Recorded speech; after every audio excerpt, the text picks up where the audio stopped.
To sabi ni Melda Pabon, our early genius, ang mga taga-Baguio nag-engineer ng rice terraces. Agree. But at least dun sa rice terraces, we appreciate it already. Marami tayong hindi na-appreciate eh. And our heritage isn't just the one that's several hundred years old. It's also the one that was 50 years ago. The one that's 100 years ago. The one that was in between. Yes, even the one 30 years ago. The genius is present in every decade, in every year. We just need to be aware and know how to find it. We do not hold one up against another period. Heritage is all of those periods, all of those years where we had a shared experience. Because that's what we're saving here. Not the structure. Ano lang yan? Kahoy at bato lang yan. It is the meaning that we have put into these structures which gives it importance. In the end, it's all about people. Sabi ni James Balmaceda, I think heritage appreciation realizes the uniqueness of the culture towards love of country and patriotism towards unity in the Philippines. Yes, precisely that. Pero, we have to learn. Dati, I was just an advocate. And naniniwala ako sa talaga, I would lie down in front of the bulldozers. Mga ganyan. Oo, maharap ako noon. Away nga kami noon. Then, Mayor Lito Atienza, nung ginigiba niya yung Mehan Gardens. So, andun ako, tangan-tangan ko si DNR Secretary Alvarez at the time. Tapos, pinapatigil namin, may cease and desist order kami from the DNR. Sinamahan pa ako ng secretary. Andun naman si Mayor Lito Atienza on the other side saying, hindi, gibain nyo yan. Siyempre, nanalo siya. Pero pinatawa ng City of Manila ng fine. Daily, 100,000 a day.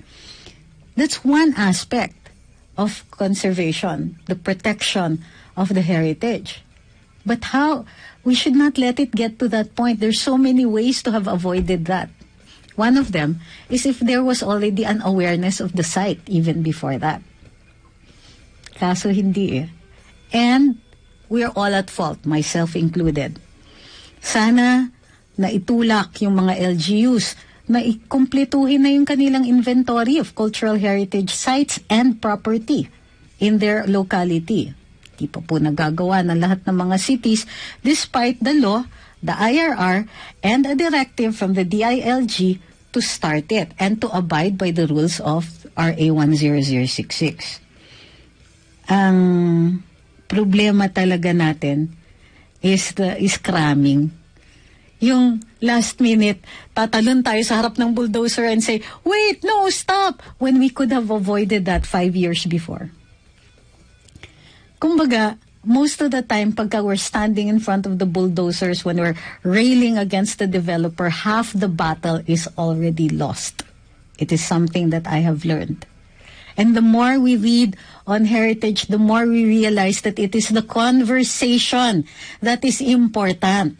Not the kapit bisig, tigilin natin yung mga design. First of all, in the Pasig River Expressway project, there is no heritage that's going to be torn down at all.